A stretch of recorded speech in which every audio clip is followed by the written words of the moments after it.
democracies of the world have grown stronger, not weaker. But the autocrats of the world have grown weaker, not stronger. Because in the moments of great upheaval and uncertainty, that knowing what you stand for is most important. And knowing who stands with you makes all the difference. The people of Poland know that. You know that. In fact, you know it better than anyone here in Poland. Because that's what solidarity means. Through partition and oppression, when the beautiful city was destroyed after the Warsaw Uprising, during decades under the iron fist of communist rule, Poland endured because you stood together. That's how brave leaders of the opposition and the people of Belarus continue to fight for their democracy. That's how the resolve of Moldovan people, the resolve of the people of Moldova to live in freedom, when it gained them independence and put them on the path to EU membership. President Sandu is here today. I'm not sure she is, but I'm proud to stand with you and the freedom-loving people of Moldova. Give her a round of applause. 1 year into this war, Putin no longer doubts the strength of our coalition, but he still doubts our conviction. He doubts our staying power. He doubts our continued support for Ukraine. He doubts whether NATO can remain unified.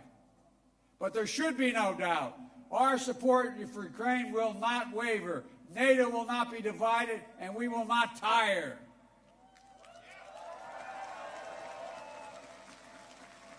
President Putin's craven lust for land and power will fail, and the Ukrainian people's love for their country will prevail. Democracies of the world will stand guard over freedom today, tomorrow, and forever.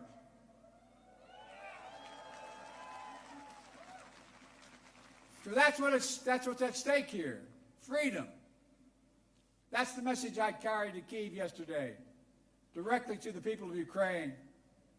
When President Zelensky said he came to the United States in December, quote, he said, this struggle will define the world and what our children and grandchildren, how they live, and then their children and grandchildren. He wasn't only speaking about the children and grandchildren of Ukraine. He was speaking about all of our children and grandchildren, yours and mine. We're seeing again today what the people of Poland and the people across Europe saw for decades. Appetites of the autocrat cannot be appeased. They must be opposed. Autocrats only understand one word: no, no, no. No, you will not take my country. No, you will not take my freedom. No, you will not take my future. And I'll repeat tonight what I said last year in the same place. A dictator bent on rebuilding an empire will never be able to ease the people's love of liberty. Brutality will never grind down the will of the free. And Ukraine will never be a victory for Russia. Never.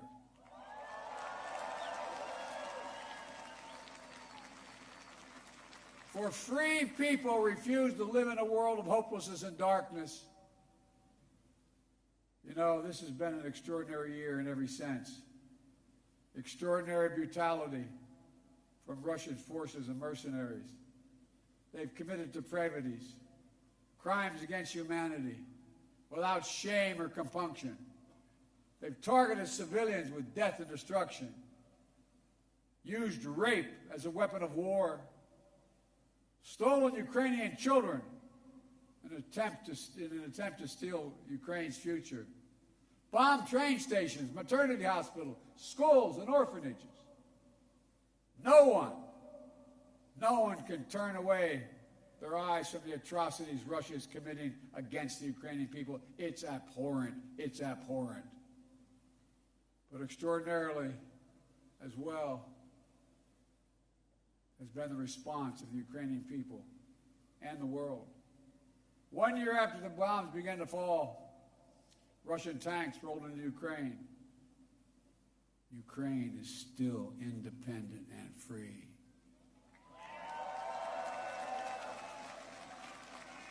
From Kherson to Kharkiv, Ukrainian fighters have reclaimed their land. More than 50% of the territory Russia held last year. The blue and the yellow flag of Ukraine proudly waves once again.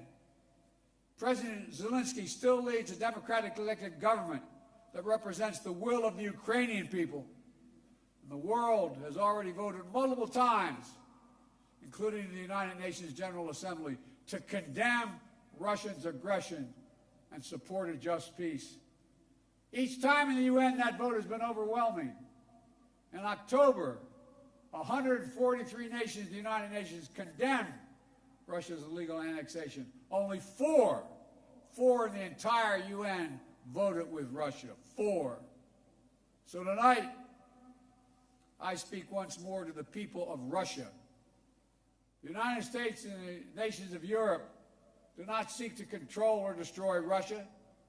The West was not plotting to attack Russia, as Putin said today. And millions of Russian citizens who only want to live in peace with their neighbors are not the enemy. This war was never a necessity. It's a tragedy. President Putin chose this war. Every day the war continues is his choice. He could end the war with a word. It's simple. If Russia stopped invading Ukraine, it would end the war. If Ukraine stopped defending itself against Russia, it would be the end of Ukraine. That's why together we're making sure Ukraine can defend itself. The United States has assembled a worldwide coalition of more than 50 nations to get critical weapons and supplies to the brave Ukrainian fighters on the front lines, air defense systems, artillery, ammunition, tanks, armored vehicles. The European Union and its member states have stepped up with unprecedented commitment to Ukraine, not just in security assistance, but economic and humanitarian refugee assistance and so much more. To all of you here tonight, take a moment, and I'm serious when I say this. Turn around and look at one another. Look at what you've done so far. Poland is hosting more than 1.5 million refugees from this war. God bless you.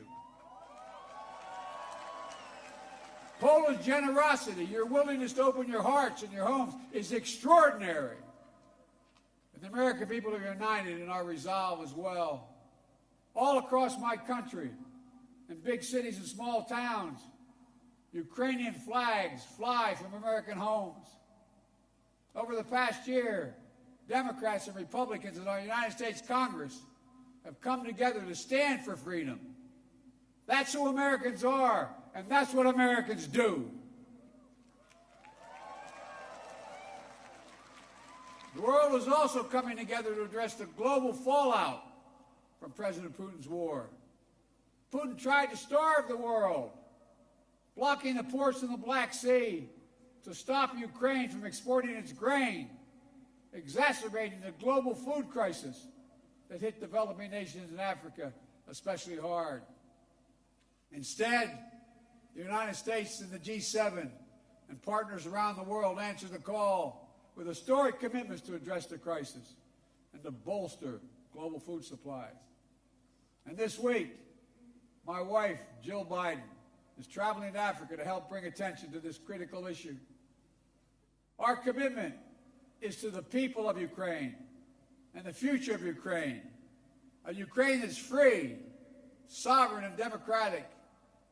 That was the dream of those who declared Ukraine's independence more than 30 years ago, who led the Orange Revolution and the Revolution of Dignity, who braved ice and fire in the Maidan, and the Heavenly 100 who died there, and those who continue still to root out Kremlin's efforts to corrupt, coerce, and control. It's a dream for those Ukrainian patriots who fought for years against Russia's aggressions in the Donbass, and the heroes who've given everything, given their lives in the service of their beloved Ukraine.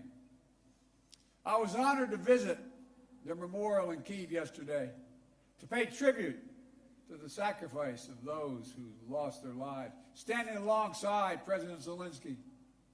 The United States and our partners stand with Ukraine's teachers, its hospital staff, its emergency responders, the workers in cities across Ukraine are fighting to keep the power on in the face of Russia's cruel bombardment. In the face of Russia's cruel bombardment. We stand with the millions of refugees of this war who found a welcome in Europe and the United States, particularly here in Poland. Ordinary people all across Europe did whatever they could to help and continue to do so. Polish businesses, civil society, cultural leaders, including the First Lady of Poland, who is here tonight, have led with the heart and determination, showcasing all that's good about the human spirit. Madam First Lady, we love you. Thank you all.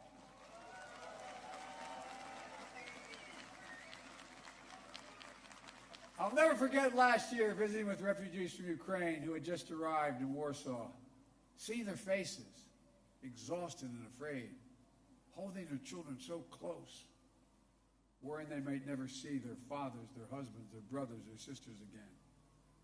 In that darkest moment of their lives, you, the people of Poland, offered them safety and light. You embraced them. You literally embraced them. I watched the looks on their faces. Meanwhile, together we made sure that Russia is paying the price for its abuses. We continue to maintain the largest sanction regime ever imposed in any country in history. And we're going to announce more sanctions this week together with our partners. We'll hold accountable those who are responsible for this war, and we'll seek justice for the war crimes and crimes against humanity continuing to be committed by the Russians. You know, there is much for us to be proud of over all that we have achieved together this past year. But we have to be honest and clear-eyed as we look at the year ahead. The defense of freedom is not the work of a day or of a year. It's always difficult. It's always important. As Ukraine continues to defend itself against the Russian onslaught and launch counteroffensive of its own, there will continue to be hard and very bitter days. Victories and tragedies. But Ukraine is steel for the fight ahead. And the United States, together with our allies and partners, are going to continue to have Ukraine's back as it defends itself. Next year, I will host every member of NATO for our 2024 summit in the United States. Together, we'll celebrate the 75th anniversary of the strongest defensive alliance in the history of the world, NATO. And let there be no doubt, the commitment of the United States to our NATO alliance in Article 5 is rock solid. And every member of NATO knows it. And Russia knows it as well. An attack against one is an attack against all. It's a sacred oath.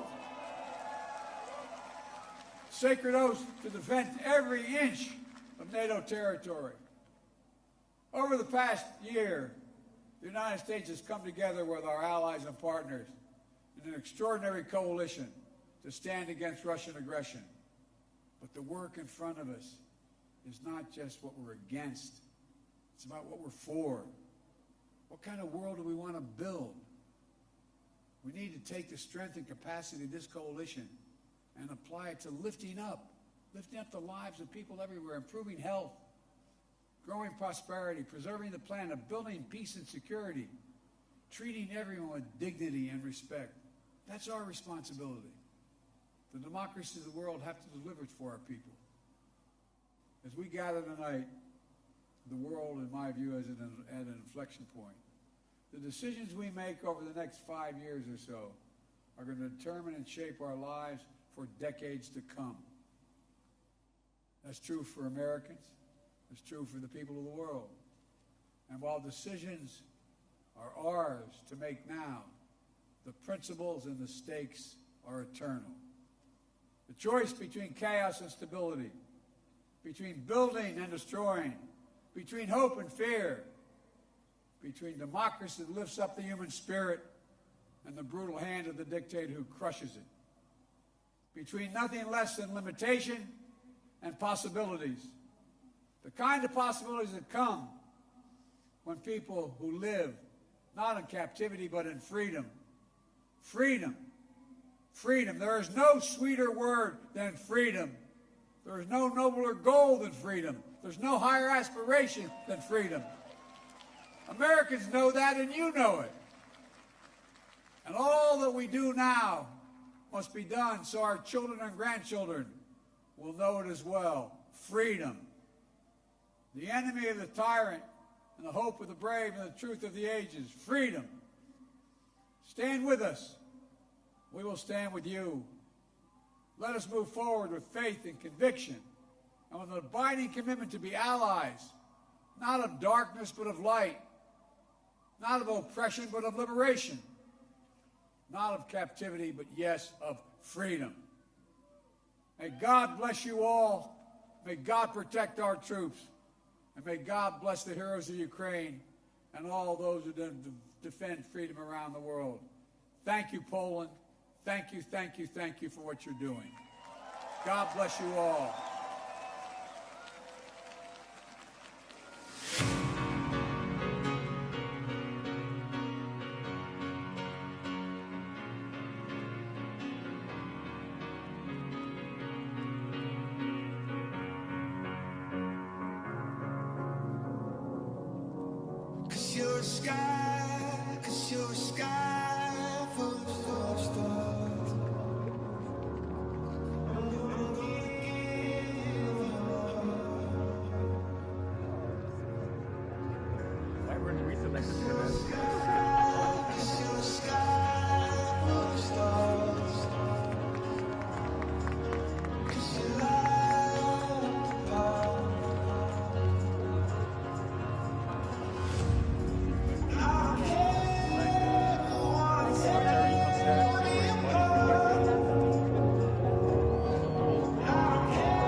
Wow, amazing!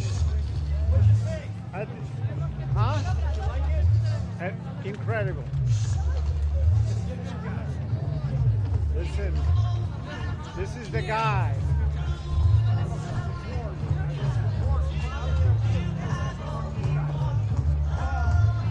My three kids, born in free country, and 4 grandkids. But I didn't know you had.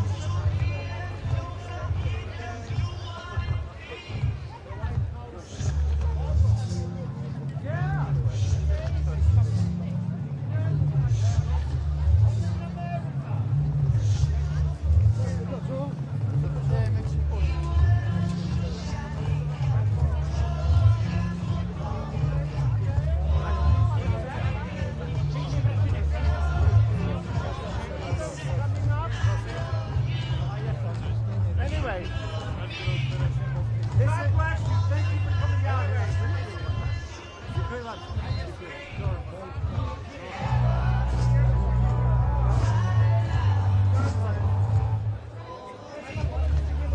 Come down now. Jeszcze będzie dużo sprawów.